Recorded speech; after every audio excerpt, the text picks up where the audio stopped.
The mother of murdered nursing student Laken Riley wept in a Georgia courtroom again today. In court today, prosecutors played video captured by a University of Georgia campus safety camera at 9:05 a.m., showing the final moments Laken Riley was seen alive. She was 22, a nursing student, a sister, a best friend. She texted her mom. She called to say good morning, and then she was gone. In less than 30 minutes, Laken Riley's life was stolen on a trail she had run dozens of times before.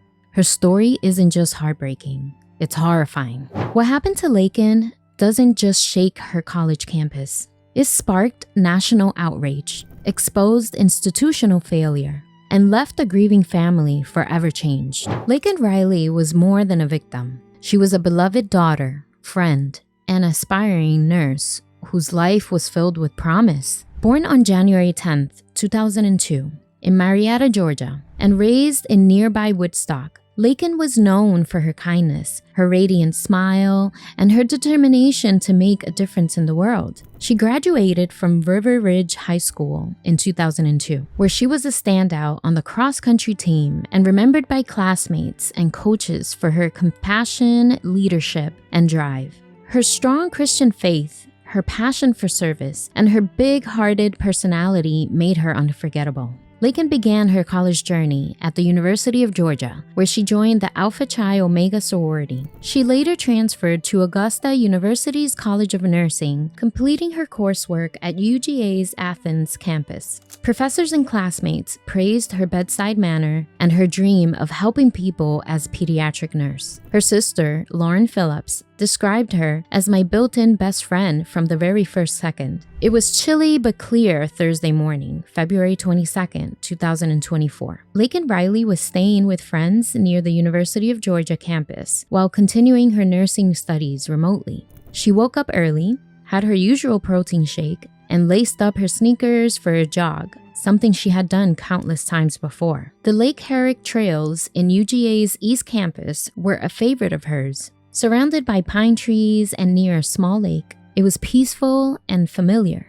Laken was wearing a smartwatch, earbuds, and athletic wear. At 8:55 a.m., she texted her mother about her plans. Just 8 minutes later, at 9:03, she called to say a quick "I love you." At exactly 9:11 a.m., her Garmin watch triggered an automatic emergency alert. The fall detection featured had been activated, suggested a sudden impact or collapse. It dialed 911, but there was no voice on the other end, just ambient noise. Clark County 911. Hello, this is Clark County 911. Hello, Clark County 911. Can anyone hear me? The call was quickly terminated, and that was the moment everything changed. Laken never saw him coming. Authorities say 26-year-old Jose Antonio Ibarra had been roaming the East Campus that morning, hiding in plain sight. He wore dark clothing, gloves, and a hoodie, deliberately chosen to avoid recognition. Just hours earlier, he had been caught peering through a student's window. Campus authorities were already aware of his behavior, but not enough had been done to stop him. At approximately 9:10 a.m., Ibarra spotted Laken jogging alone on the wooded Lake Herrick Trail. The area was typically safe, but secluded, offering little visibility or access to help. Witnesses later reported seeing Ibarra loitering in the area, watching joggers and walking against traffic, scanning faces as if selecting a target. He chose Laken. Using the dense trees as cover, Ibarra ambushed her. He grabbed her violently by the hair, pulling her off the main trail and into a wooded patch just out of sight. There was no chance to scream for help, just a fight for survival. What followed was a brutal, sustained attack. Laken, an avid runner in peak physical condition, fought back fiercely. She clawed at him, scratched his face, and left defensive wounds that told the story of a woman who refused to go down without a fight. Her fingernails held his DNA. Bruising patterns later showed that she had been dragged and slammed into the ground. Ibarra bludgeoned her with a rock, repeatedly. The blows caused skull fractures and severe cranial trauma. As Laken's resistance continued, he escalated. He manually strangled her until her body went limp. The autopsy revealed deep bruising around her neck, fractured cartilage, and signs of asphyxiation. Her smartwatch recorded her heart stopping at exactly 9:28 a.m. After the murder, Ibarra dragged her deeper into the woods and attempted to conceal her body with pine needles and debris. Her face was bruised, her clothing torn, and her smartwatch had been pulled from her wrist. He fled the scene on foot. But what he didn't realize was that Laken had already started the process of bringing him to justice from beyond the grave. Laken's roommate grew alarmed when she didn't return by noon and contacted the police at 12:07 p.m. Hi, we're calling because our roommate went out for a run at 9. She usually runs like through Lake Herrick behind grad housing, and we haven't heard from her. And we all just got like service back, so we don't think it has anything to do with the outage. We went to go look to where her last location was, and all we found was an AirPod. Okay, have you tried calling her since she just got service back? Her family doesn't have AT&T for the one with the power outage, so they had service the whole time, and her calls have been ringing through. We're just not getting answers. What's your name? My name's Sophia Magana. And what's your friend's name? Her name's Laken Riley. Officers responded immediately. A campus-wide search was initiated, involving both University and Athens-Clarke County Police.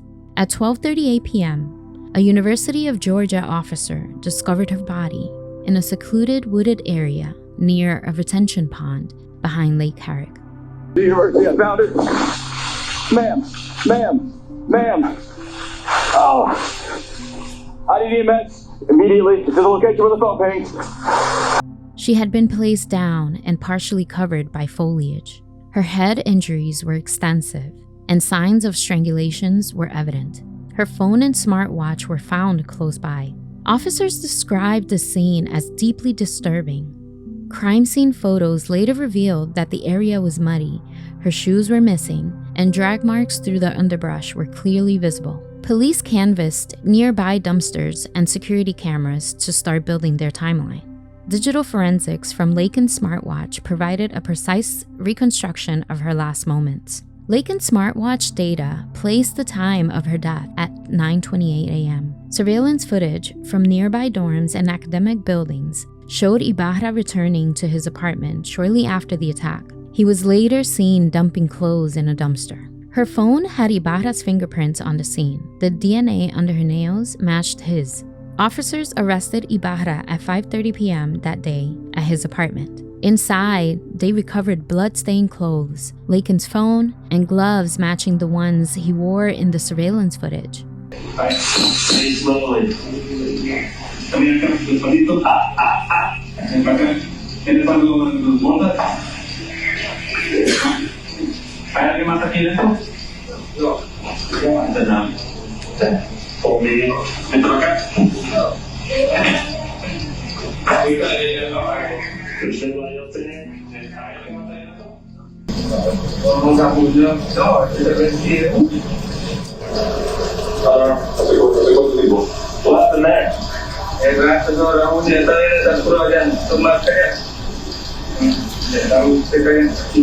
happened there? The case moved quickly due to the overwhelming physical and digital evidence. The trial began in November 2024.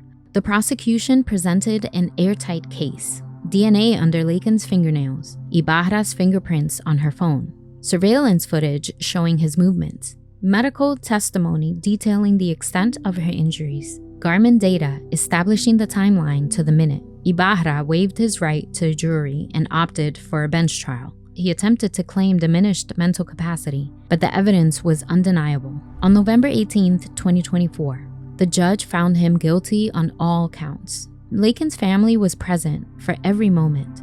Her mother's desperate text, asking if she was okay, were read out loud in court. Her father held back tears. Her sister Lauren testified about their bond, her dreams, and how their world collapsed in a moment. Victim impact statements brought the court to tears. Laken's former sorority sisters spoke of her loyalty.